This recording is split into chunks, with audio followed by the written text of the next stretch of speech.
Hii ni Maisha Kamili, tutakufungulia Biblia uyaone maisha. Karibu sana ndugu mtazamaji na mfuatiliaji wa kipindi chetu hichi.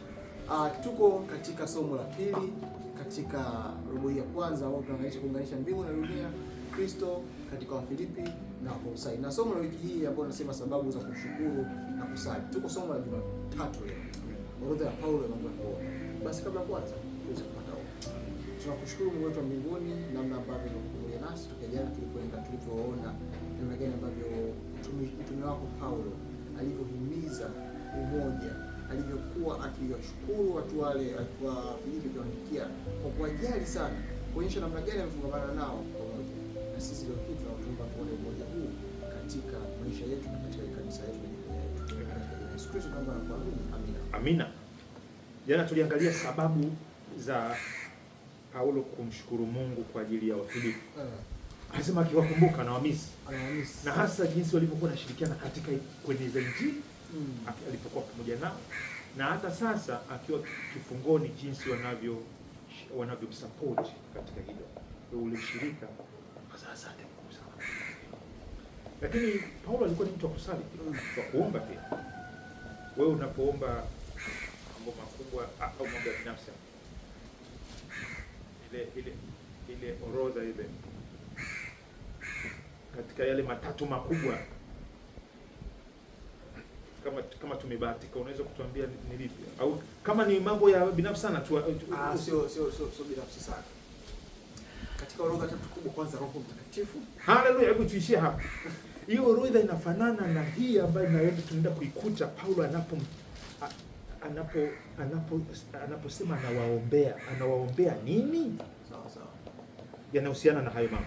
Kuanzia Wafilipi sura ya kwanza mstari wa 9 mpaka 11. Filipi 1:9 hadi 11. Na hii ndiyo dua yangu. Kwamba pendo lenu lizidi kuwa jingi sana katika hekima na ufahamu wote. Mpate kuyakubali yaliyo mema, ili mpate kuwa na mioyo safi bila kosa mpaka siku ya Kristo, hali mmejazwa matunda ya haki kwa njia ya Yesu Kristo, kwa utukufu na sifa ya Mungu. Haya, tuanze. La kwanza naombea nini? Pendo liwe jingi, lizidi kuwa jingi sana katika hekima na ufahamu. Kwa hiyo sio anaombea, kwa hiyo si ameshawahubiria tu amaliza endelee mbele. Kumbe anawaombea Mungu wajaze pendo. Katika orodha yako, kwa hiyo ulikuwa unasema Roho Mtakatifu, sasa inabidi kuwa more specific, kwa mahususi zaidi. Mungu, nipe roho wa upendo. Kujua upendo wako na kuueneza. Na mimi nataka ingia hapo sasa. Huu ndio mzigo wa mambo ya kuombea, mambo mazito. Na lingine 10, mpate kuyakubali yaliyo mema. Ili mpate kuwa na mioyo safi bila kosa. Kwanza ni rahisi kuyakubali yaliyo mema katika muktadha wa upendo. Unaweza ukamuelewa au ukapokea chochote kwa yule unayempenda au unapohisi unapendwa. Kwa hiyo pendo likiwa jema, sasa lisiishie tu kwamba tunapendana tu mahaba tu. Sasa kubali kila kilicho chema. Twende kwa Wafilipi pale mbele sura 4, anasema yoyote iliyo staha, yenye haki, nane pale, piga hii. Hatimaye ndugu zangu, mambo yote yaliyo kweli, ya staha, yaliyo haki, yote yaliyo safi, yote yenye kupendeza, yote yenye sifa njema, ikiwapo wema wowote, ikiwapo sifa nzuri yoyote, yatafakarini hayo. Pendo limejaa kwa wingi, alafu unatafuta haya mema haya. Anaombea iwe hivyo sasa. Lingine anaomba wapate hali mmejazwa matunda ya haki. Hali mmejazwa matunda ya haki. Haki unaelewaje hapo? Haki hapa naielewa kwa muktadha wa kutenda yaliyo sawa kwa jirani na kwa Mungu pia. Na nini haki ya ufalme? Yaani wewe kama mwana apendwaye na Mungu. Hizo ndio lugha zinazosema katika kitabu cha Efeso. Ninyi kama wana wapendwao na Mungu, inapaswa kuenenda kwa mwenendo gani? Kumwakisi Mungu kama watu wapendwao. Ile ni haki. Wewe kama mtoto, ile ni sawa kwa wewe kama mtoto.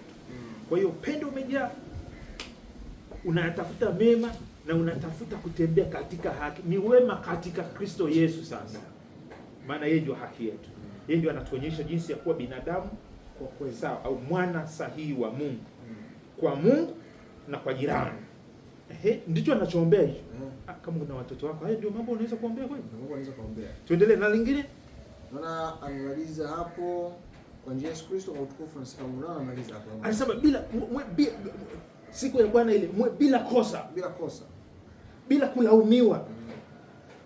Bila kosa inamaanisha haulaumiwi. Yaani haulaumiwi bila sababu. Yani kusiwe na sababu kwamba wewe umesababisha kulaumiwa kwa yale mabaya. Ni kwamba hata mbele ya watu, utakatifu sio tu mbele ya Mungu tu, hata watu wasikwazike. Anasema bila kosa. Ndicho anachoombea.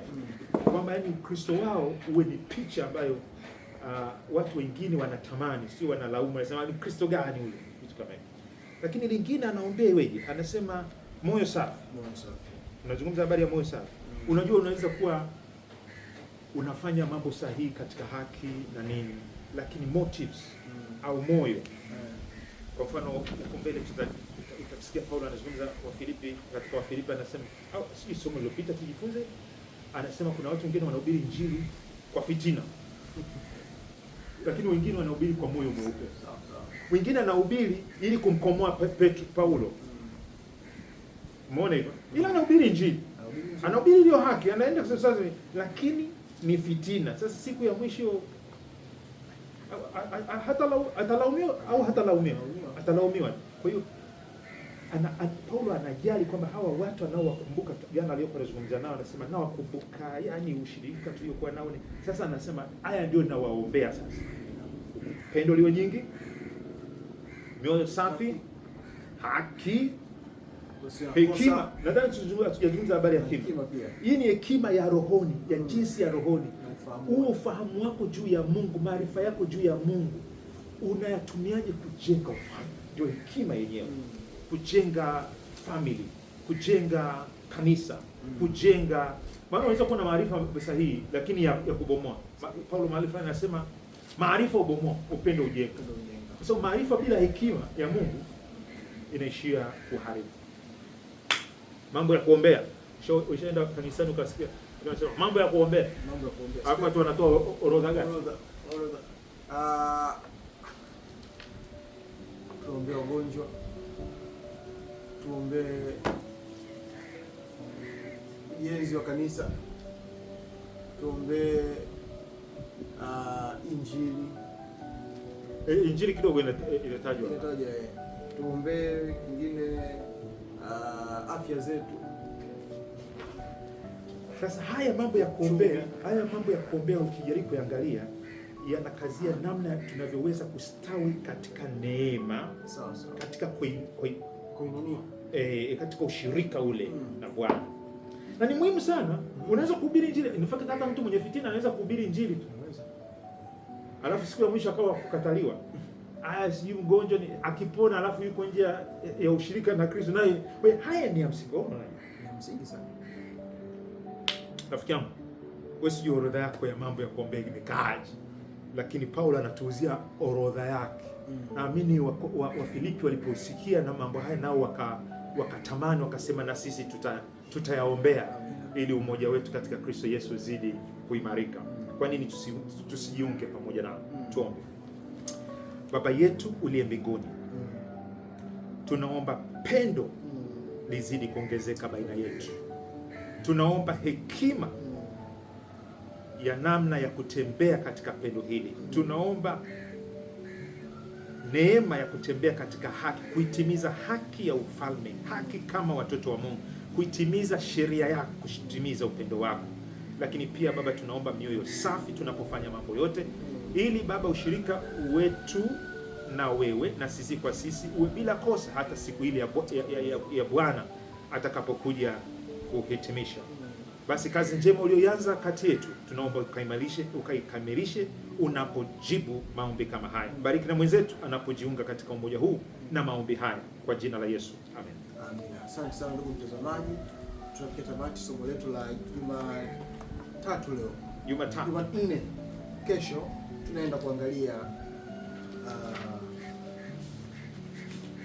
Jumanne kesho tunaenda kuangalia kutumia utambuzi wa kiroho.